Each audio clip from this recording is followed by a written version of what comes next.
Hi, and welcome to my interactive whiteboards Prezi presentation done on Screencast. Okay, so let's start.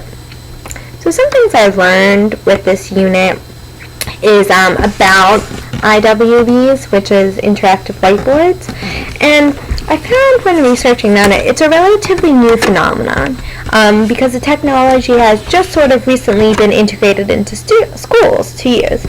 And in my own experience, both at Chatham and at my place of employment, I found that the most common IWB that I've come in contact with is the smartboard.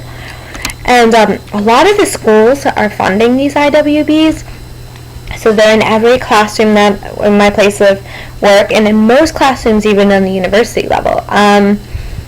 However, even though all these boards have been funded, I've read in that article that we had to read,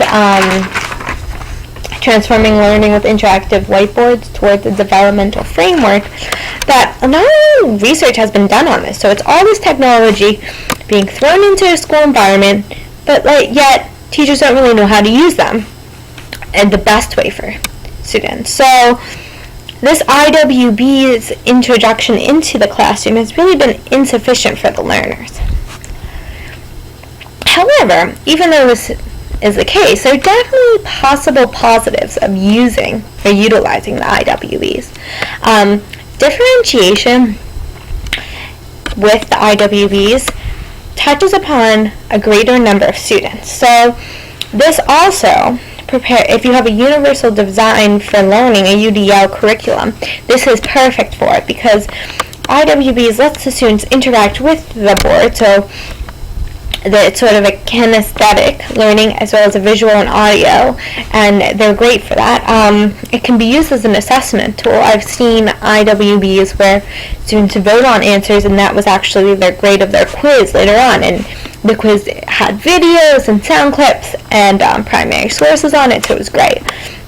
Another thing is this is a great way to incorporate technology into the classroom by having these, because automatically the teacher is writing on it and using it and flipping back and forth, and it's easy to reteach. So there are so many possible positive outcomes of IWBs. It's understandable why there has been such an influx of them into the classroom. However, there are definite possible concerns. I've been in classrooms where the smartboards have been totally dysfunctional, and the teacher didn't know what to do because there was no longer any other whiteboards or chalkboards to use. So that can definitely frazzle a teacher. So if you're going to use IWBs, a backup plan would be to have a good knowledge of using it, and B, a backup plan in case the internet isn't working, in case it keeps shutting off because it's overheating. Another thing is there's definitely improper usage of IWBs. This is such a great tool, and not just improper, but not using it to the full extent. So the teacher won't utilize the board the way that's supposed to be, and maybe just write notes on it and use it exactly like a chalkboard or a whiteboard. And another thing is if you don't follow a framework on how to use it, especially for new teachers. So the article that we read talked about frameworks for IWBs, and it's sort of a way to gauge and guide student learning while the teacher, him or herself, is also learning how to use it. So as a teacher, frameworks are essential to figure out what stage you're at and what concerns you may have, and check on the framework and see if that's really where you're supposed to be at that time. So I think if teachers use frameworks correctly, the interactive whiteboard experience will be essential to student learning, and you'll be more effective than if you don't. However, you should also keep in mind all the concerns that could happen, so as they cannot have them. And that would be everything I learned using interactive whiteboards.